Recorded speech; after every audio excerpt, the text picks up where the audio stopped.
Hello, this is me, Michael Ashbrook. I'm with Sid, and I want to say a couple of angry words about the NSA. In the good old days, you know, people used to march down the street shouting, "Yankee, go home! Yankee, go home! Yankee, go home!" And they would even spray paint it on walls and everything, "Yankee, go home!" I suppose some people got it tattooed.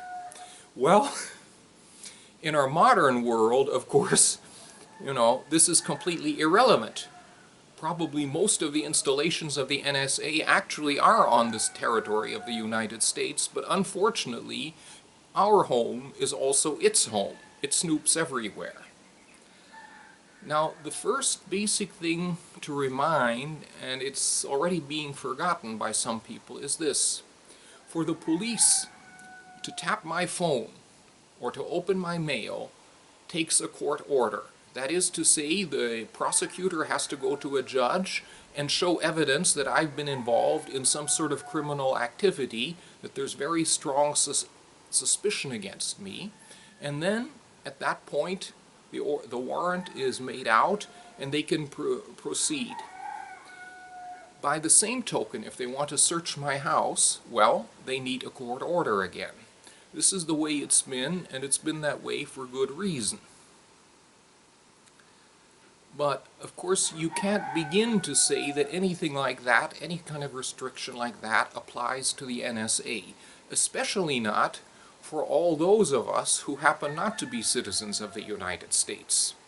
And whether it really respects the restrictions for citizens, well, that's a different question too. So, we have to say very simply, the NSA is a criminal organization. It breaks all sorts of laws, it violates fundamental rights. It's a criminal organization. And since it is under control, supposedly at least, of the US government, well, that means the United States is a rogue state. Let's make that very clear. Now, one might wonder, what in the world can we do? And there's plenty of people who suggest that it's hopeless, it's all over, we're going to have to live with Big Brother forever. I don't see it quite so pessimistically. First of all, one of the first steps that can be undertaken is you can put a proposal on the table in front of the United States and say, take this or leave it. And the proposal is quite simple. Mutual spying. That is to say, we get to send some people to monitor the NSA, and if the NSA likes, it can monitor European services. This is very likely to be rejected. So what would have to happen then is quite simple. All installations, including embassies, military installations, commercial ones, that are under the control of United States corporations or of their government, need to choose between two simple alternatives. Either submit to monitoring or else be closed down. This might seem like a very radical step at first sight, but remember, the days of the sailing ship are over. We're no longer sending carrier pigeons. Even if the United States prefers to withdraw its embassies from Europe, that's no problem. We can always have video conferences. Now, there's a more practical aspect, apart from the fact that they're breaking the international law and violating fundamental human rights. Namely, you have to look at negotiations from the point of view of game theory. And seeing as a theoretical game, what is going on there is the buyer goes into the negotiation with a fixed maximum price in mind that he's not going to go over.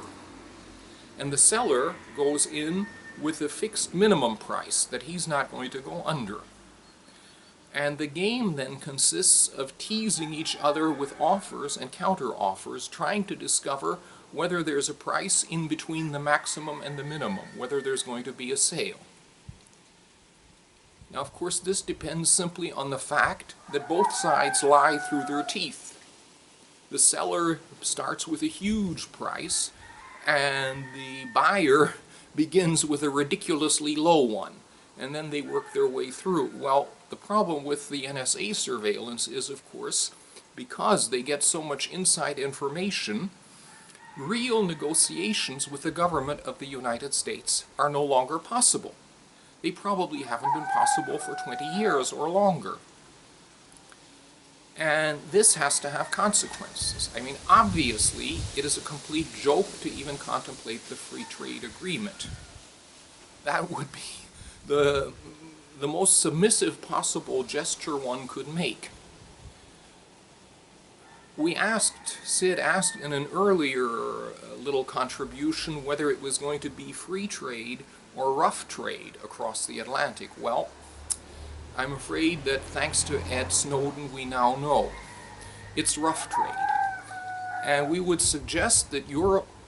Oh my God.